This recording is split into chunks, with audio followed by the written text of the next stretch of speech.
I'm going to be the richest guy on the street. Well, I wasn't. I ran out of cash. My life blew up. I was on the verge of bankruptcy. My marriage fell apart. When I started working, I realized that I wasn't all that. You get humbled by life. You have the ability to get up. That's really what it comes down to. You want to be successful, happy or content. It's getting up. It's not quitting. It's constantly getting up. Some of the greatest things happen, Sanjay, when you fall down. And I got to tell you I write about it in my last book, The King of Main Street. It was a spectacular blow up. And you know what I learned from that spectacular blow up? I woke up the next morning. I wasn't dead. The people who counted were still there. And the people who didn't count, well, they were meant to not be there. Peter, thank you very much for joining me on Success Matters podcast. You're an author, you're a TEP, you were a lecturer at university. You've got so many strings to your bow. It's like, where do we begin? But maybe we'll start with TEP, right? That's something that I came across the first time I saw your details. What is a TEP and what do you do? Well, thank you so much for having me on. And that's a really great question because I want to step back. You mentioned so many things that I've done. And all I can say is the only consistency in my career is I've been in the financial industry. And I've been in every area of it, not that because I'm bright, because I've fallen down and I'm too stupid to stay down. So in the late 1990s, I had really big eyes. Really big eyes. And what I mean by that is I discovered something in the Income Tax Act in Canada that had huge tax benefits for business owners. And I thought I was going to take over the entire industry. And I was going to be the man, right? That was going to be like my going. Well, you know what I discovered? I was on the bleeding edge, not the leading edge. And in essence, I fell short. And my life at that point took a hiccup. And fortunately, I did several things that I wasn't really conscious of. And that's something I'm going to recommend to people, but I'm going to share with you about the TEP. Mm-hmm. I discovered I loved writing. Not so much that I liked people reading my stuff, but more importantly, it allowed me to organize my thoughts on a variety of topics. And in essence, it allows me to speak right now with you. And people might say, wow, this guy's fluid. And I'm going to share with you, no, I've spent maybe 30,000 hours of writing. I spend about 4 hours every day because I want to know what I think of a certain topic. I don't want to read someone else's. Mm-hmm. I want to actually understand for myself. So when I blew up, I also was very active in Toastmasters. So I had my writing. And I also had my public speaking in Toastmasters. I ran the downtown core for all of Toronto. And for those of you who don't know what Toastmasters is, it's an organization that if you want to become comfortable in your own skin in front of people, it's a self-help group for people who want to be able to communicate their thoughts.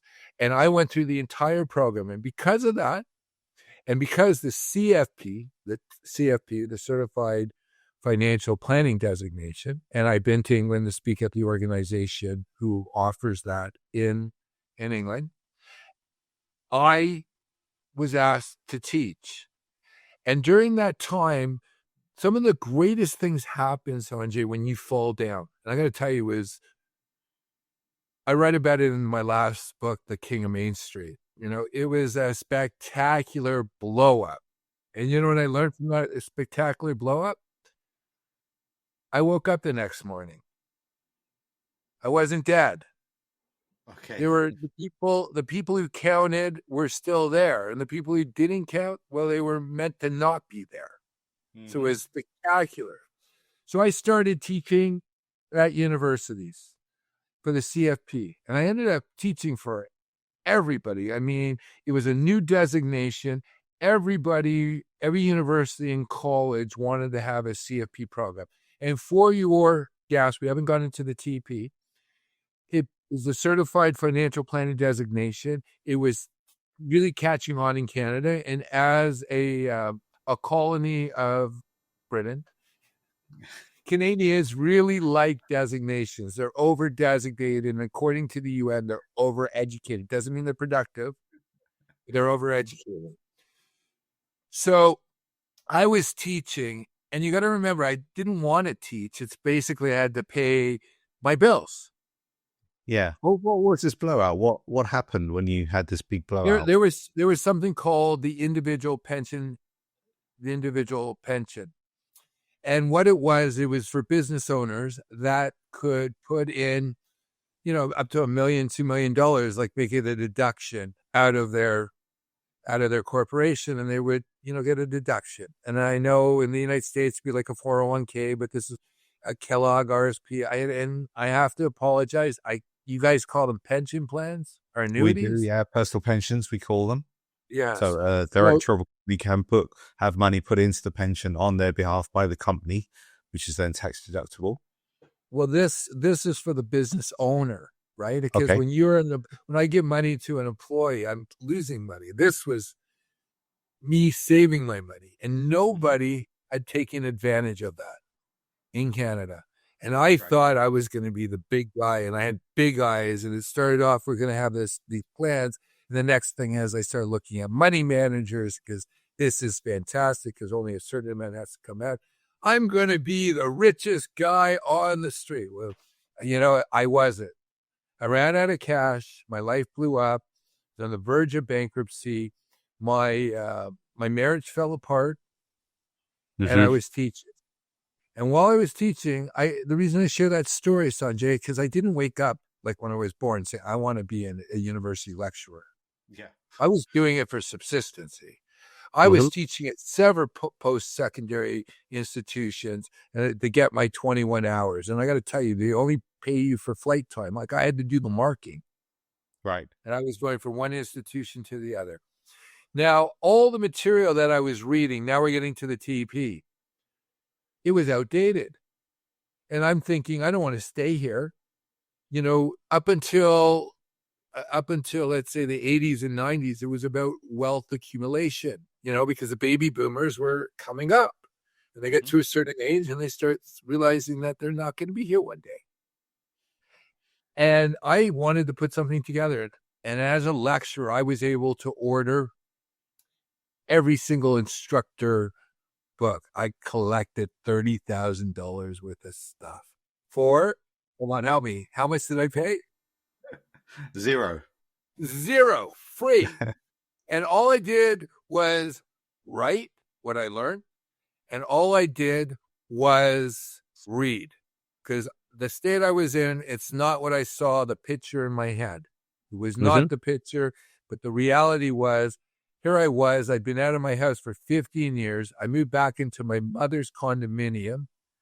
And the worst thing is, it wasn't so bad moving into my mother's condominium.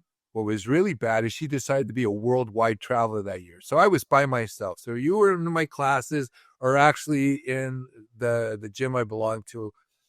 You didn't see me, but I read. And what I discovered is all the top stuff that was relevant. It could be a CA. They have CAs in Britain, right? Chartered accountant, right? Yes. I get to say this because I translate to CPA, right? Because my father was a tax accountant to CA. So they would have CA, and then they would have TEP, and then they have LLB or solicitor TEP. They would have like fiduciary TEP. And I didn't know what this was, right? I'm thinking, like, what is this? Like all these people had this designation. I said, well, I'm teaching all these other things, but what's this TEP? Because it's not like all the other designations like CLU and all these designations where they advertise and they have things. They're not doing this. But it was multidisciplinary. So I checked it in, and guess what country it was founded in? It was founded in the UK. Yes, right down the street from you. Well, to me, it's down the street because I'm in California. And I'll tell you something which was incredible when I did my research about this organization and what the TP stands for. It's the trust and estate practitioner. And what it is dealing with people at the end of their lives when they're doing transition from, let's say, their biggest assets and they're planning for the last third. And they want to plan and do really sophisticated stuff if they die too soon, last too long, or get disabled. That's literally what planning is all about, right? And maybe they want to create a legacy or whatever. So I looked into this organization, which is called the Society of Trust and Estate Practitioners. And they offered that designation. And I thought it was fantastic. And it was almost like a secret handshake. So let me just tell you what the TP is and what you have to have it. And I know I'm long-winded, but I think I gave a good story. So the TP is a designation which is cross-jurisdictional. So for wealthy families, for people who have family all over the place, in India, the United States, in Singapore, in Panama, any of these countries, it's cross-jurisdictional. It is also focused on dealing with issues for cross-generational. And lastly, cross-professionally. Okay. So you would have accountants, lawyers, or whatever. But these people here are skilled. They're generalists in the areas of estate and trusts because that's really what you do. And they're dealing from different areas, but they understand each other. And there's a major vetting. And in essence, you find that a big percentage are lawyers. A big percentages are CAs or CPAs. You also find insurance people. You also find trust people. You find everyone who's going to be dealing with someone in that situation. And what is beautiful, if I have a case across border with Canada and the United States, because that's my expertise, and I need to find someone who has that expertise in Canada, the US, who lives in the UK, I know that those people have been vetted because it's higher than any other designation. Because let's face it, you Brits are anal.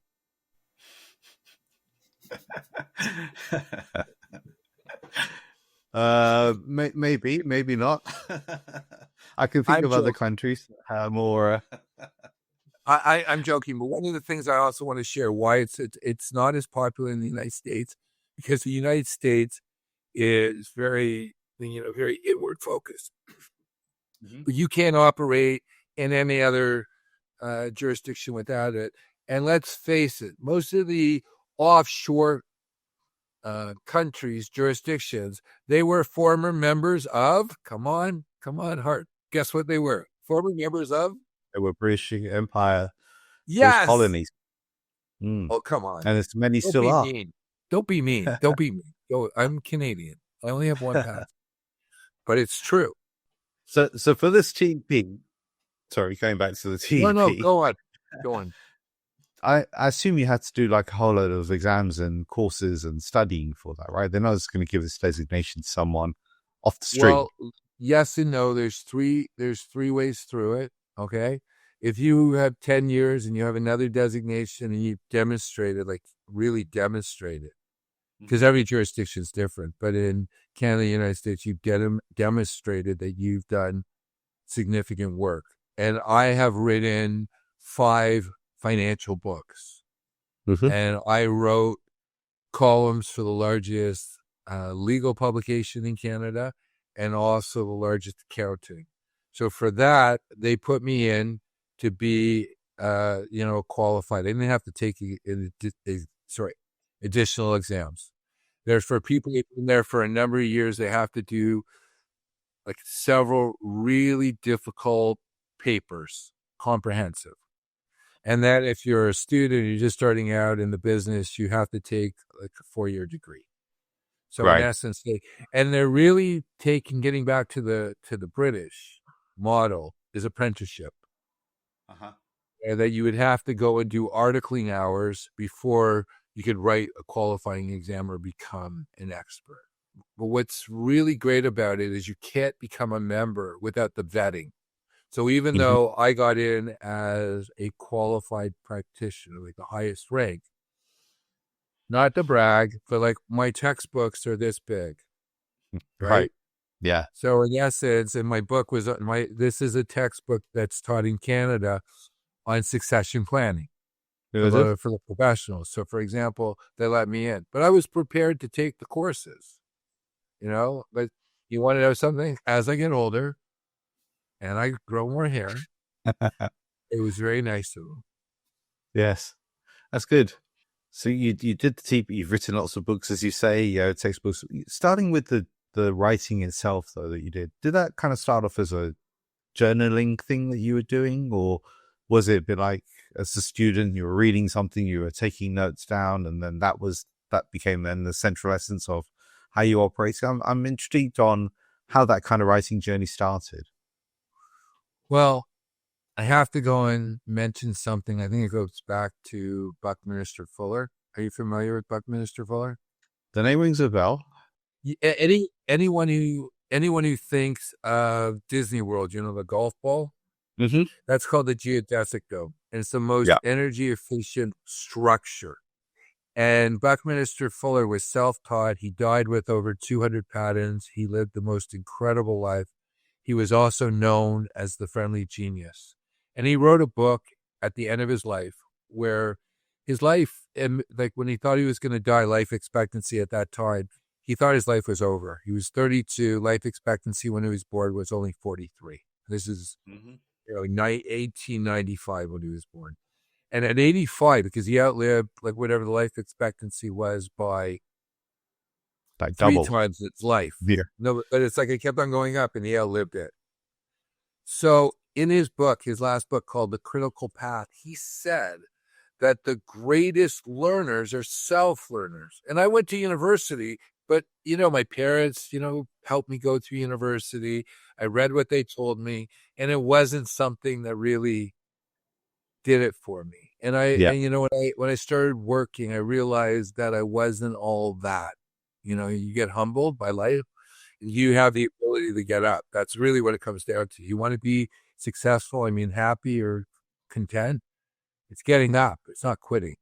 It's constantly getting up, right? That's the only reason you'll get up, because the wealthiest people in the world, I've met super wealthy people who are miserable. It's the person who's moving towards something, and it's got to be different things for different people. So Buckminster Fuller said that. And I did a lot of reading, and one of the things that happens if you're an avid reader, it's a very pseudo conversation, right? You're not having an active conversation. But when you're reading, especially some great works, you're reading Plato, you're reading Aristotle, you're reading all these books on physics, you're reading on business, all these different things. Basically, you're having a conversation with somebody who's not having a conversation. In essence, it's restricted by the text. And in essence, you might be putting in different information. You have ideas. So someone came to me. I was running a number of seminars for a number of years. And I was focusing on the IT business. And that was the Wild West for young guys like you and I back in the 90s. Mm-hmm. Right? And I was focusing, and I had all these different organizations. They were taking membership. And when I said they can come to my events for free, and I would get their information. And I was bringing career development, taxation, whatever. I was bringing all these people, all this great stuff. And then an individual who was the editor of Computer World in Canada said to me, "You have a really great vantage point about this, because no one's doing this about running a business, because a lot of these people became consultants, because you remember Y2K and the internet just started happening. Like there were people who were working for, let's say, a telco, and they were making 30,000 or 30,000 pounds, and then they're scared about Y2K, and they're making a half a million pounds because they're the only ones who know the software. Yeah. And a lot of them decided to become entrepreneurs and actually start their own businesses and things like that. And that's what I focused on, because when they left the company, they had to move their pension. They had to get their own additional health insurance, something that the socialized medicine wasn't providing, right? And they needed to do their own savings and investing, and they needed to go and be able to be sent to a lawyer to incorporate them, all that stuff. So I was bringing that all in. And this gentleman came to me because he came to one of my seminars because I had about 20 IT groups or computer groups feeding into these seminars. And what came out of it is he said, you got a great vantage point. He said, can you write something about this?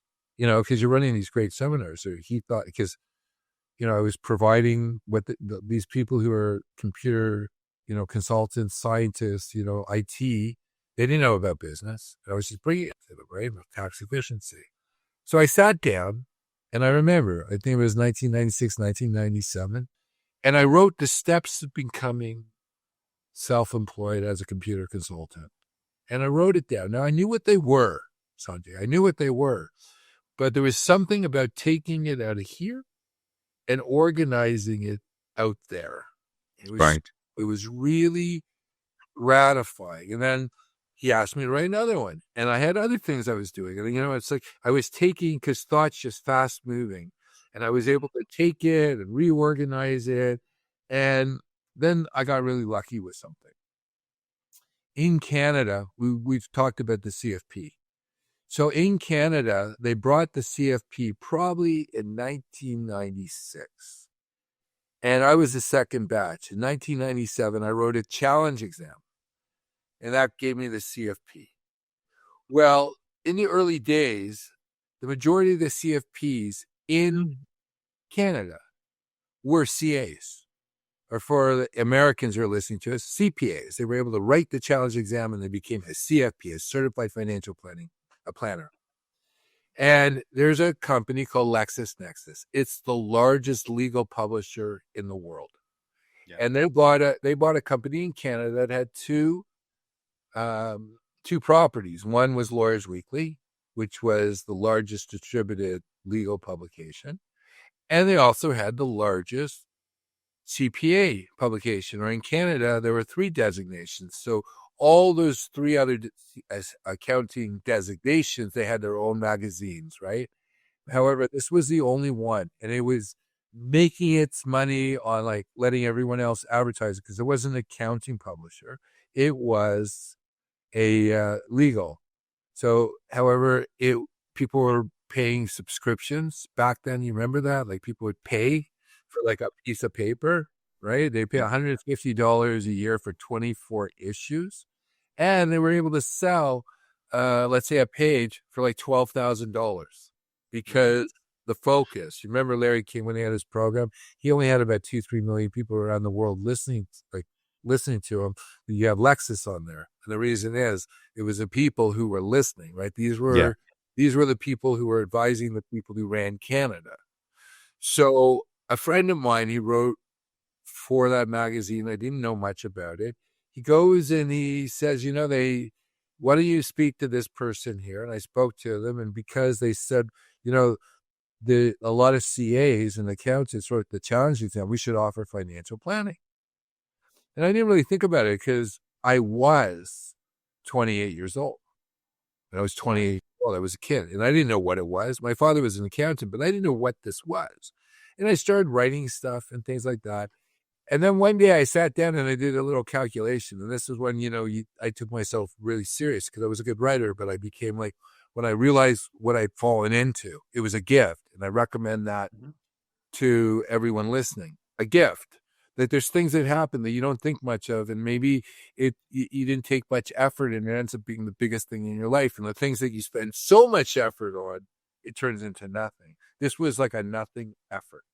So one day I sat down and it had about 140,000 readers. And I think they had about 80,000 subscriptions. You remember Canada was only like 37 million people. So that's a lot. In the United States, it'd be like blown up.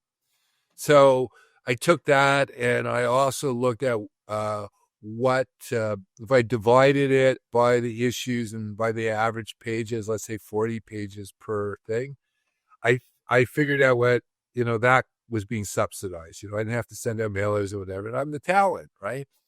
Because I'm writing stuff that people like. And then I looked at what were they charging for the page they gave me. And I figured out my collar was worth $44,000 per issue. Right. And at that point, I said, okay, you've been writing. It's like a spoiled little, he's got a nice car, that the parents gave them, and he's got no appreciation for it because, it just sort of happened. And what ended up happening is I said, I'd better get really good at this. And at that point, I did self-study. I read everything I could. And you know what changed my writing and actually made me popular? And when they did the audits, when they're trying to sell advertisement, my column was voted the most popular. And I'll tell you what I did. Instead of giving information, which basically, if I gave you information, Sanjay, you have to go and find things in your own life that you can relate to. If I told you a story and we did everything in the story that I would have done in the information, you'll be able to get it because human beings are storytellers. And I started being a storyteller. So I really enjoyed it. And what came out of that is I shared with you my life blew up. I tried to take over a new industry, which I didn't. And because I was writing for LexisNexis and they liked my writing, I went to them and said, the thing I blew up on? I didn't really say that to them, but I have an idea for a book. And the book is called The Essential Individual Pension Plan Handbook. Can you publish it for me? And what came out of that is collaboration, because there were other people dealing with it. And you know how you actually neuter your competition when you write a book, not to criticize it? By collaborating. Yes. I asked them to contribute. All the top people in the space, I said, will you write a chapter so they can't badmouth my book? Yeah. So I ended up writing that book, and it hit a nerve in Canada. I was living in San Diego at the time, and I came back because it was an academic textbook, and they were selling it for $100 a piece, and they sold 17,000 and a half, like 17,500 copies of it. So they made a boatload. I almost said something bad of money. Me, I get it. Like I got paid like 15% after cost, right? But they were making, I don't know, they made probably about $2 million on that book. It was the best selling book. The only reason it took off, because I share with you, I was a little ahead of the curve, the bleeding edge. I wasn't on the leading edge. I was on the bleeding edge. Well, I tried to take over that market in the early 2000s. And that book came out in 2007. And you know what happened in 2008? Yeah, we had a financial crash, right? So yes. And what happened is nobody wanted to invest any money. And here was a structure that you could go to a potential prospect, a business owner, who most people don't know. The business owner is about 95%, if they're good at business, is in their business. Yes. And they're going, and one of the only reason that someone would look at a pension plan or something like that is because something in them is saying, I want out. Mm-hmm. It's like whether they're conscious of it or not, they're starting to think, I want to take chips off the table. And this book, what happened is it was a way of, instead of trying to sell investments, buy, BP instead of buying, Apple or anything like that, or, all these stocks completely crashed. Here you were able to say, hey, you can put money into the pension plan. And guess what? If the market collapses, then what happens is to make up the difference what the actuaries say that you need to fund the benefit, you can put more money and have a greater deduction. Now, if you are an employer, that sucks. That I have to put more money in for someone who's not me. Yeah. You're a business owner. This is a great time to pull more money legally out of your company. Right. So what happened is, here was this structure that no one knew about, and my book just hit. Mm-hmm. And you know what luck is? It's preparation, mean opportunity. I did the work, meaning I blew up in 2003, 2004, and I write about it in The King of Main Street, which is my book on business succession planning, growing a business and exiting and I blew up. I had to step back. I had to refine my bearings, and I identified something that I had tried to make my money on, and I wrote that book, and the world changed. And that book became really popular. It became, for stockbrokers and insurance agents, everyone who couldn't get money, that was the book they went to, and they started pitching it. And I just happened to be the person who just was there first. And you want to know something I shared with you? My name might have been on the cover. I went to everybody who would have been my competition, and Mm-hmm. I made them my friends. Because there's Right. no competition. If you were in business, you can find different people, but you're going to have colleagues. And that's like some of these people right now, I'm not in that business, but they send me business. We make green dollars, like we make green babies. It's like you can always build with people. I don't think there's any competition, because you're going to approach something different than I do. And that's the whole point. We're individuals. We're going to look at things different. Some people are not going to like me. Yeah. I joked with you, Sanjay, I've been married twice, right? So I don't do well there. But if you're 55 to 80 years old and you're a male and you have a business, you feel sorry for me, so you do business with me. Because I don't take myself seriously. And you wear the hat as well, so that's the kind of I register the do. alternative hat. Well, I have to. It's sunny out here. So you've been on quite a journey. You've recently issued or written a new book. It starts with gold, and that's about securing your future. Is it? I mean, I kind of read the intros to it, and I've not had a chance to read the book itself. So what is it about? I'm going to grab it because I'm shameless. I'm in sales. You see this book? It doesn't look like a Bible. I didn't design it, but the guy who did it does look a bit like a Bible, actually. Yeah, it is. And that one of the intentional? things, I think I shared with you, I'm a reader, right? Mm-hmm. So one of the things that's very important is the print is readable. It's very important. It is. So as a reader, I wanted to make sure it was readable. So let me just share with you what this book is. And it's a departure from all my other books. Over the last 5 years, doesn't matter if you're in the UK, if you're in Canada, United States, Australia, Germany, China, India, Russia, anywhere, even like South Africa, Iran too, you were traumatized by what happened because of the COVID lockdowns. And also, we all saw that our rights were being infringed upon. Whether or not you believe in the vax or not, or you believe in COVID or not, number one thing is we have to fight for our rights.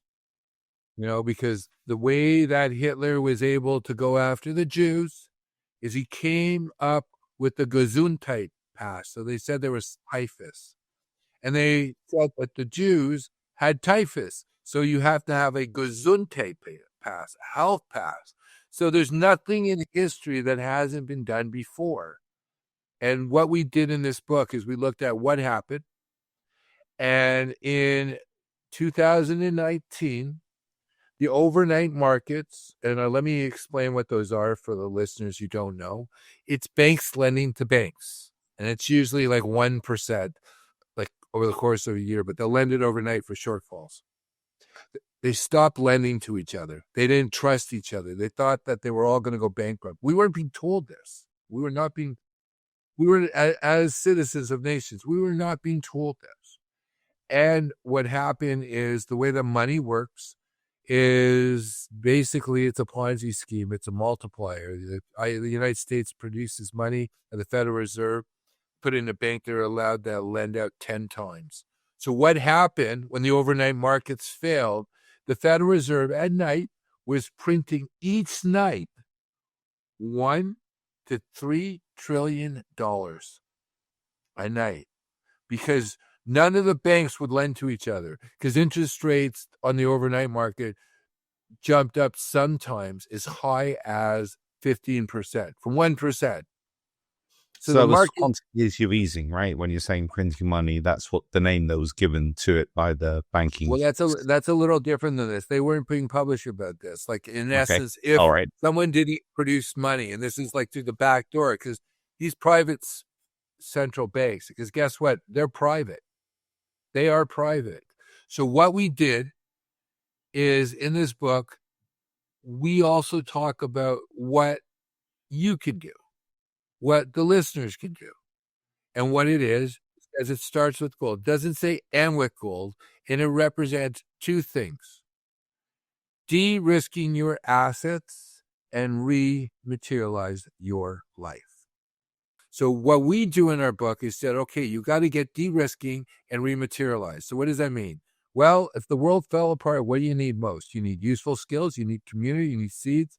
And unfortunately, well, I mean, I'm California, you're in the UK, you should have guns and bullets, but unfortunately, we're not really allowed in the places that you and I choose to live. But other than that, you need useful skills, tradable skills, you need seeds, you need community. And then you have to look at your assets. You say, okay, what's going to be the things that are going to collapse last?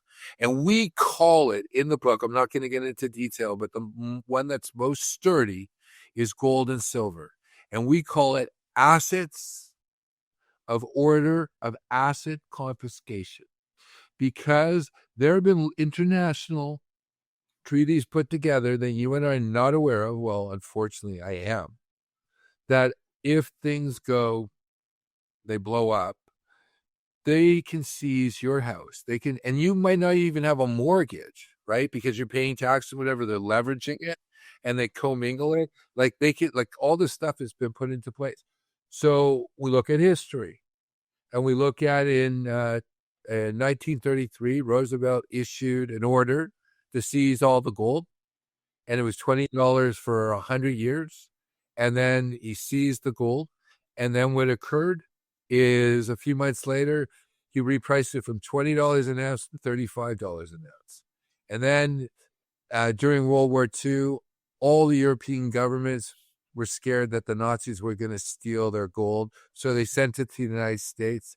And the United States, during Bretton Woods, they basically said that for every dollar, we're going to fix it at $35. And they went off the gold standard and they went on the petrodollar. And in essence, since then, it's just paper. And I want to share something for your listeners, and I want to be quiet at this point. We looked at places that had done this before and what happened to them. And one of the countries or the empires we looked at, it was done in China during the Yuan Dynasty, which happened in the 12th to the 13th century. And what happened is they were backed by gold, and they got rid of it. They just issued paper, and eventually there was no faith in it, and the system fell. And what ended up happening is, this is where you hear about Chinese warlords, because when a society falls, you're going to have people that you're going to be pretty scared of. In the United States, people don't know that 8 million people starved to death during the Great Depression. They don't talk about it, but we talk about it in the book. Like, what they did is they seized all the assets. Only banks that were backed by the Federal Reserve got to stay alive. So people who were super rich, I don't know about you, but older people would know that they would put money in a mattress. They wouldn't put it in the bank. Yeah. And you say, oh, that's crazy, right? No, because people are worth billions of dollars, like the equivalent of billions of dollars. They were in the wrong bank, and guess what? Yeah. They were out on the street. So, Peter, you are. I mean, what you're saying here, some people might listen to this and say, this sounds a bit conspiracy theorist type. This is backed with facts.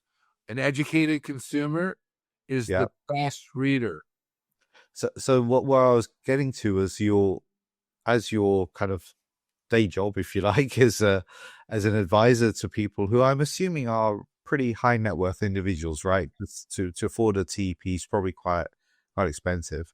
So when you're advising them, and then you're looking at what you've got here, I mean, how do you bridge that gap of, like, they might be thinking, hang on, Peter, you're talking about this, and yet all my investments are what I believe are sound, right? They're in property around the world, and they're in this and that, the farms, and you name it.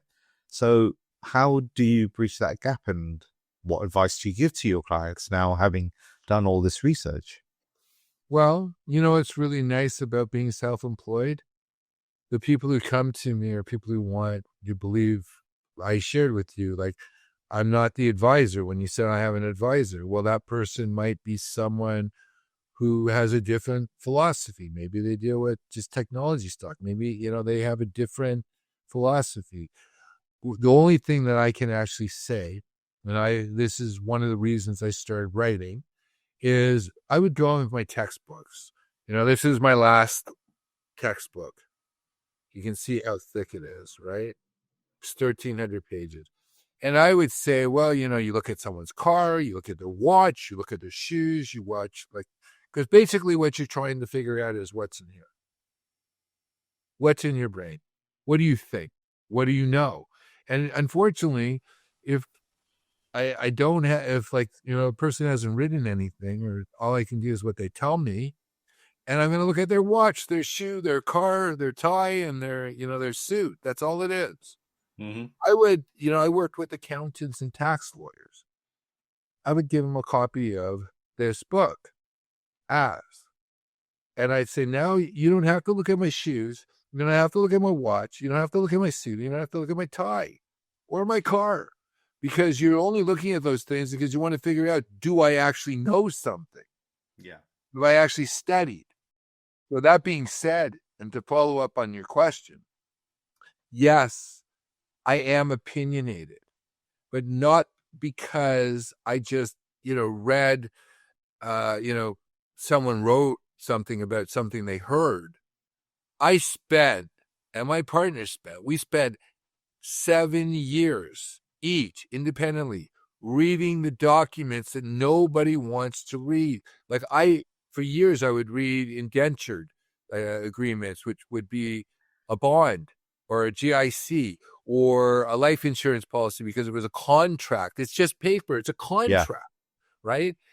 So my thing is this: the people who read this, they might think I'm crazy, but I want to share with you a story, which I think is very powerful. There was a gentleman, his name was Jabotinsky, and he was reading what was coming out of Germany, and he was reading what was happening in these fascist groups throughout the Europe. And he was a Jewish man, and he spoke in front of any synagogue. He spoke in front of any Jewish group, and he said, "Get out of here. This place is about to burn." Now, most people thought, there's no way this could ever happen. Well, 6 million Jews died during the Holocaust, but those who listened to Jabotinsky, their descendants today live in Israel, in the United States, in the UK, in Canada. They're here today. So I might be completely wrong, but guess what? Since the book came out, gold has gone up $1,000. So you want to know something? I'm looking for to be conservative. And what I'm saying with my recommendations, this book here is not as big as that book, but it is 580 pages, and everything is sourced, and it's written for English, because you know what's really important? We're at the last few seconds. And the question is, are you shuffling chairs on the Titanic? Or are you going to be standing and getting into one of those lifeboats? Because none of us have any context, because let's think about it. In the Depression and during the Second World War, people weren't thinking that they were going to get fat. They were looking for food, right? We are fat cats, and in essence, things are going to change. And in essence, I wrote the book. I didn't want to know this stuff. You think, like, I don't, like, who would want to know this stuff? But most importantly, you asked about clients. I wrote the book because I'm looking for community. Because I shared with you early on, useful skills and community are worth everything. And in this world today with crypto, the internet, online dating, all that stuff, people think that the world is on this screen. And when I go to England, you and I are going to break bread. We're Mhm. gonna drink. We're gonna drink. Are you tea or drink? We're going to drink tea. It's Britain. Come on, Peter. Okay. You were doing the translation so well earlier. So Peter, I mean, this has been a very fascinating conversation. As you know, it's called Success Matters. So what does success mean to you? Peace and respect. You know what success means to me? I have a really good friend, and he's known as Papa Alex, and he is from France originally, and he has the most beautiful thing. So peace and love, no drama. Peace and love, no drama. That's what it means to me. Think of it. Peace and love, Mm-hmm. no drama. And in essence, I think that's important, and that involves so much. I want to be with people. I want to be present with people. And really, I don't know what's going to happen tomorrow, because even though I did conjectures, I'm only promised today. We spoke a month ago. I made the assumption I'd be here, but there was a possibility that I couldn't be here because maybe my body was done and spent. So that's what it means to me personally. That's interesting. So, and how do you go out seeking that peace? Is the breaking bread together, for example? I do things like my writing, and the right people are attracted to me. I'm basically, I know who I am. I put my thoughts out. I know I'm opinionated, and I'm okay if you have a different opinion. I don't need the world to accept me. The world was here before me. It'll be here after me. There's some people who like me for the right reasons. There's some people who dislike me for the wrong reasons. I'm okay with both. So it's about putting it out there, knowing your core principles, your values, your value proposition, what's unique about it, and being that lighthouse. So when people have that issue, they're going to remember you, and you're the lighthouse. You're not flying around. They know where to find you. And in this world, they'll know where to find me. Unfortunately, the NSA knows how to find me too, but they'll be able to find me. And I think that's very important, to basically know what your unique value proposition is, and know once you do that, you have to ask, where do I find those people who are presupposed to wanting to deal with me, with the services? And I have to be the brightest star for those people, and they'll come in, and I'll be the lighthouse. And I recommend that to everyone listening, and you will have satisfaction in your life. The worst thing is to have a job that you don't like. Yeah. And people you don't like. Yes. So I have a question that I have a tradition, ask a previous guest to ask a question for my next guest. So my previous guest, of course, guests don't know who each other are, so it comes randomly. She asked, what would be the method you would use to reinvent your life? Which maybe you've already answered. Be a lifetime learner. Okay. Which you are, right? I wouldn't change it. I'm at the Okay. point right now, it's certain me. It's like, but that being said, I approach life as if I'm the dumbest person you've ever met. Right. Because if I'm the dumbest person, Sanjay, you have something to teach me. If I'm the smartest person, I'm not going to listen to you. Yeah, or I might not feel comfortable or like worthy, not worthy, but if you come across as over smart compared to me, I might think, well, I don't want to look foolish by saying something to you as well, right? So that becomes that whole cycle can happen. So I like that perspective of being the dumbest. How can you take a guy serious wearing wearing that hat? And probably, well, if I was wearing that hat right now, I'd be sweating a heck of a lot underneath it. Oh, I'm sweating. I can see myself. Do you have a question for my next guest, Peter? Yes. How do you define success? How do you define success? Okay. I mean, you've answered the question really in terms of yours, right? Peace and love and no drama, which is great. So, okay, that's cool. We're at the top of our time now, unfortunately. It's been a very great conversation. You've told some really good stories as well, Peter. much. And so storytelling clearly is a key part of what you do. If people want to get in touch with you, if they're interested in buying the book or finding out more about the services you offer and the like, what's the best way for them to contact you? They can go to either two sites, petermerrick.com, or for the book on It Starts With Gold. And the reason we call it that is because it's one syllable words. So it's easy. So it starts with gold.com. And the other one is equally as difficult. It's petermerrick.com. Okay, we will certainly share that with the listeners. So thank you, Peter, for what has been a very interesting and fascinating conversation. And you'll be able to take your hats off soon. So thanks once again for appearing on Success Matters. Pleasure. And thank you very much for having me. To find your success, contact me at info@successmatterscoaching.com. That's info@successmatterscoaching.com.